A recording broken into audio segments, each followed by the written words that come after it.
There was this great idea that we could get, like maybe a 2-3 hour sort of mini campaign. Well, that was the original plan.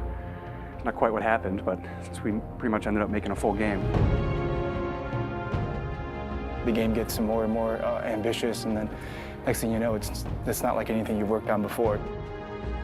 We knew that we wanted to keep what was great, that people loved about the Halo experience, that 30 seconds of fun over and over again. We knew we had to preserve that, but at the same time, give it an ODST spin. We wanted to try something that we'd never done before, and I think that means breaking the mold of what people expect from Halo. Here's an engine, here's a story, you got a year, go.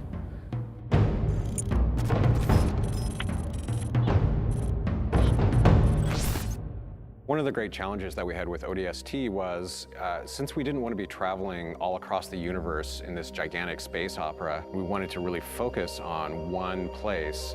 The hub was the single most technical thing that we've ever accomplished in the Halo engine. There was a lot of work done to try to come up with smart ways that we could build the city. It's definitely the biggest environment that we've made in any Halo game. We spent a lot of time trying to figure out how can we maximize the space without freaking out all the artists, and I think we figured out how to maximize the space really well. I don't think we ever figured out that second part too well. We want the player to have this open, visceral, you're in the city experience. We started experimenting with playing with elevation, playing with building shapes. It's a city that you actually completely walk through. Each BSP is directly alongside the other BSP. You walk through a door and you go into the other BSP. The road structure is not straight, it's diagonal, it's also multi-layered. I don't think we kind of realized how big the city would get. We basically had to build very specific tech that would give the AI the right type of behavior. We had the technology, we called it Squad Patrol. No matter where you were inside the hub, there would always be a certain amount of noise, a certain amount of enemy presence there that we could ratchet up and ratchet down depending on what we needed it to do. We need to have this dark, moody city without making it unplayable. I wanted to get a feeling of rain at night in an abandoned city. I would still like to score the emotions and mood that we want the player to feel when they're playing the game. We want people to explore the city. We want people to find this, this kind of hidden little sub-story. What if the phones rang? You're alone, you're in the city, you're trying to unravel a mystery. That's the feeling you have every time you're the rookie. What's fun about being an ODST? How's he different than the Master Chief? What kind of problems does he face versus the Chief? If they're not the walking tank, they really have to pick up weapons that they're going to use. There were things that we added. The silenced submachine gun and the silenced pistol are absolutely the best tools for the job. Something the ODSTs have that Spartans actually don't. Silenced weapons at night, they feel cool, they look awesome, they're really sweet to use. In real life, silenced weapons don't have a whole lot of sound. So we had to kind of Hollywood them up a little bit, kind of make it so that they sounded like they were silenced and supposed to be silenced, but yet still powerful and fun to fight with. In a lot of ways, it feels like Halo 1, because it's back to single wielding. Dual wielding. Paul doesn't like dual wielding, so we cut it. Visor mode is really cool, and it evolved a lot. There were versions that looked really great for the art, but yeah, maybe they didn't do such great things for the design. It affected how we lit something. We'd make this building and it looked great and we thought it was fine, and you turn on the visor mode and you realize that's really just a square. But it also has the advantage of really showcasing the depth of our scenes. Put on visor mode and then the whole environment reveals its secrets to you.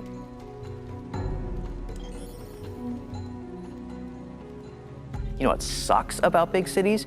You can get lost really quick. And that's where we came up with ideas for the Visor database, where you have a great map of the city that not only shows you where you are, but allows you to choose where you want to go.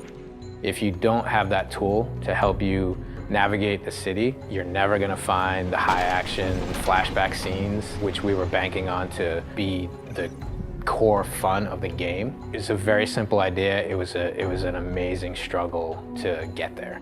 When you combine those things that we took away with things that we added, such as the visor, even though you might feel a bit more vulnerable, you have the right tools for the job. The hardest part moving from Halo 3 to ODST was just the difference in the play styles of the characters. If you look at the Master Chief in the course of the Halo games, he became ridiculously powerful over time. And ODST feels very different because when you start taking fire, you can't just continually keep kicking ass. You have to actually look for cover because you don't have a motion tracker like the Chief. Bringing back the health was something that was born out of a discussion about how can we add long-term level of tension to the game. For us, health is important in the ODST's world because it reminds you that you're vulnerable. We want to experience the story through the eyes of many different characters. We wanted to bring back the guys from Firefly again, Nathan Fillion, Adam Baldwin, and Alan Tudyk, trying to find the perfect film noir blonde. We thought about Tricia Helfer. Orders are orders. Come on, Veronica. What could be more important than that carrier? My orders. And Buck, call me Captain. I'll pass on that dance, but you can show me where to sit. These little scenes, we wanted to have their own mystery. It was the story of one guy, one object, one high action moment. And for us, the clue objects were the key.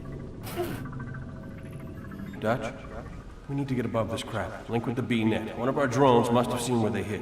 When you find a clue, you're actually going back in time and playing in the boots from another ODST's perspective. Good hunting, boys. I'm keeping my boots on the ground. You've got 5 main characters. Banshees! Each of the characters have things to say from first person. Not only ground you in the character, but also give you some really useful tactical information about the battlefield. It's coming to drop in behind us. They must know this is our rally point. Where the heck did these buggers come from? Underground tunnels are filled with the damn thing. We got ammo and weapons on the high ground. Move it, move it. Without spending a lot of effort personalizing each of those characters, then it wouldn't mean as much when you stepped into their boots. We need some help! Look out!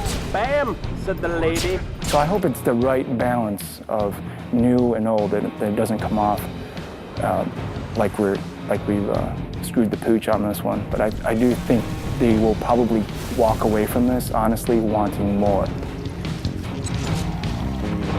Honestly, if we had more time to do ODST, I really don't know what we would do differently. So if I got another 2 weeks, I don't know. I guess I'd play more ODST.